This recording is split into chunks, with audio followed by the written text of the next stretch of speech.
তো যিসকল ছাত্ৰ ছাত্ৰীয়ে এইবাৰ মেট্ৰিক পাছ কৰিছে আৰু সিহঁতে ভাবি আছে যে কোনো এখন ভাল প্ৰাইভেট কলেজ বা স্কুলত হায়াৰ ছেকেণ্ডেৰী ফাৰ্ষ্ট ইয়াৰৰ কাৰণে এডমিশ্যন ল'ম, সিহঁতৰ কাৰণে এই ভয়ংকৰ খবৰটো লৈ আহিছোঁ। তো এইটো এটা অফিচিয়েল নটিচ হয়, আপোনালোকে চাব পাৰে আছাম হায়াৰ ছেকেণ্ডেৰী এডুকেশ্যন কাউন্সিলৰ পৰা দিয়া হৈছে। যদি আপোনালোকে প্ৰাইভেট কলেজত বা কিবা জুনিয়ৰ কলেজত এডমিশ্যন ল'ম বুলি ভাবিছে, তেনে ক্ষেত্ৰত এইটো নটিচ বহুতেই ইম্পৰ্টেণ্ট, আপুনি এবাৰ চাই ল'ব। নটিচটো মই আপোনালোকক পঢ়ি শুনাই দিছোঁ এবাৰ। প্ৰথমতে দিছে pursuant to decision of council, it is hereby notified that the institute which fall under the category of non-permitted private institutions of AHSCC will not be allowed to conduct admission into HS first year in ensuing academic session 2024-2025 and onwards. মানে যদি non permitted private institutes হয় Assam higher secondary education কাউন্সিলৰ পৰা সিহঁতক higher secondary first ইয়াৰত admission দিয়া নহ'ব 2024-25 বৰ্ষ আৰু ইয়াৰ পিছতো।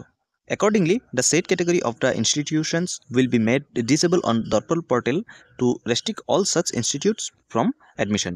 ইয়াৰ লগতে এইটোও কৈছে যে দৰ্পণ পৰ্টেলত যদি সিহঁতৰ নামবিলাক আছে, ইনষ্টিটিউটৰ নামবিলাক আছে, যেতিয়া আপুনি এপ্লাই কৰিব তেতিয়া আপুনি তাত ইনষ্টিটিউটৰ নাম আপুনি পাব, সেই ইনষ্টিটিউটবিলাকত ৰেষ্ট্ৰিক্ট কৰি দিয়া হ'ব যে আপোনাৰ এডমিশ্যনটো নহয় বা আপোনাৰ এপ্লিকেশ্যনটো একচেপ্টেড নহ'ব। তো এনেকুৱা দৰ্পণ পৰ্টেলৰ পৰা কৰি দিয়া হ'ব।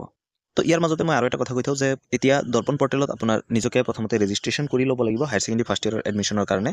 তো ভিডিঅ' অতি সোনকালে লৈ আনিম, আপোনালোকে চেনেলটো ছাবস্ক্ৰাইব কৰি থওক, কাৰণ যেতিয়া মই ভিডিঅ'টো দিম আপোনালোকৰ কাৰণে আপোনালোকে পাই যাব যে আপোনালোকে কেনেকৈ দৰ্পণ পৰ্টেলত একো ভুল নোহোৱাকৈ ভালকৈ ৰেজিষ্ট্ৰেশ্যনটো কৰিব পাৰে আৰু আপোনাৰ এডমিশ্যনটো ইনচিয়'ৰ কৰিব পাৰে।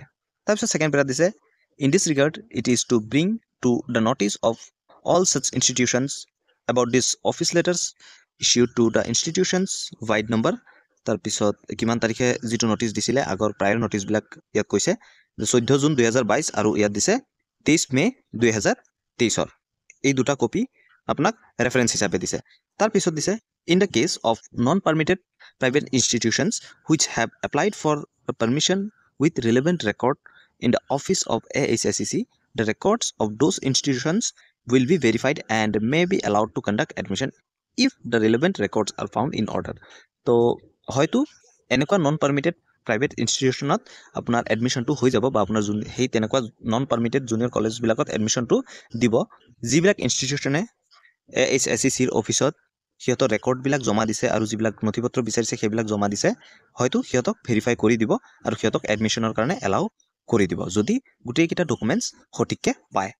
আপোনালোকে যেতিয়া এডমিশ্যন ল'ব যাব তেনে ক্ষেত্ৰত আপোনালোকে প্ৰথমতে কলেজটোৰ বিষয়ে জানি ল'ব ভালকৈ, কলেজত সুধি ল'ব, কলেজৰ প্ৰিন্সিপাল ছাৰক সুধি ল'ব যে আপোনালোকৰ ভেৰিফাইড হৈছেনে নাই, AHSCCৰ পৰা আপোনালোকক এলাউ কৰিছেনে নাই।